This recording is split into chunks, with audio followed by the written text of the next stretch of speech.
আমার ঘরোয়া রান্নাঘরে তোমাদের সবাইকে স্বাগত। বন্ধুরা, তোমরা কেমন আছো? আশা করি খুব ভালো আছো। আমিও খুব ভালো আছি। আজকে চিকেন চাউমিন করার জন্য আমি নিয়ে নিলাম আদা, রসুন, পেঁয়াজ, শুকনো লঙ্কা, জিরে। দেখো, পেস্ট করে নেব এইটা আমি। তোর জন্য জল ঢেলে দিলাম, দিয়ে আমি পেস্টটা বানিয়ে নিয়েছি। দেখো, এইদিকে একটা পাত্রের মধ্যে পেঁয়াজ, গাজর, বিনস, ক্যাপসিকাম এগুলো সব কুচিয়ে নিয়েছি।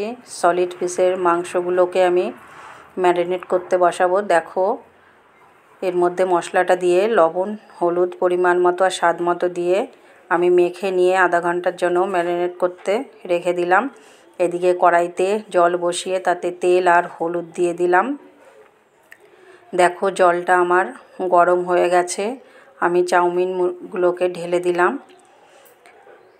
চাউমিনগুলো আমার সব ঢালা হয়ে গেছে।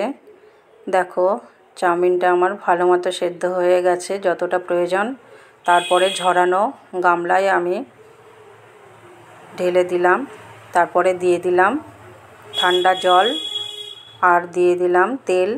ভালো করে ওর গায়ে তেলটা মাখিয়ে দিলাম। এদিকে চিকেনটা তৈরি করে নেব, তার জন্য তেল গরম হয়ে গেছে। চিকেনটাও ছেড়ে দিলাম।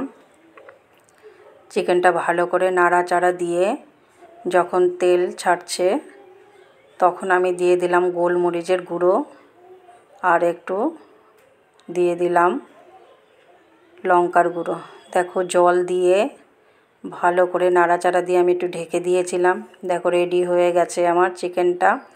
এই দিকে আমি গাজর, বিনস ভাজার জন্য তেল ঢেলে দিয়েছিলাম। গাজরটা আমার ভাজা হয়ে গেছে। বিনসগুলোকে ছেড়ে দিলাম।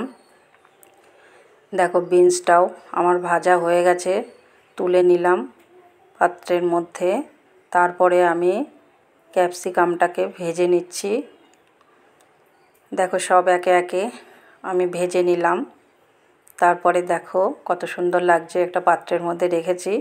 এইদিকে কড়াইতে আমি পেঁয়াজ দিয়ে দেবো আর লঙ্কা কুচি, পেঁয়াজ কুচি দিয়ে ভালো করে ভাজা ভাজা করে নিয়ে এরপরে নাড়াচাড়া দিয়ে আমি দিয়ে দিচ্ছি ক্যাপসিকাম, বিনস, গাজরগুলোকে দিয়ে তারপরে চাউমিনটাকে ছেড়ে দিলাম। দেখো, চাউমিন সব দেয়া হয়ে যাচ্ছে। অনেকটা চাউমিন তো নাড়তে একটু অসুবিধা হচ্ছিল। তারপরে দেখো, সব এদিক ওদিক করে মিক্সড করে দিলাম। তারপরে সয়া সসটা চারিদিক দিয়ে দিলাম।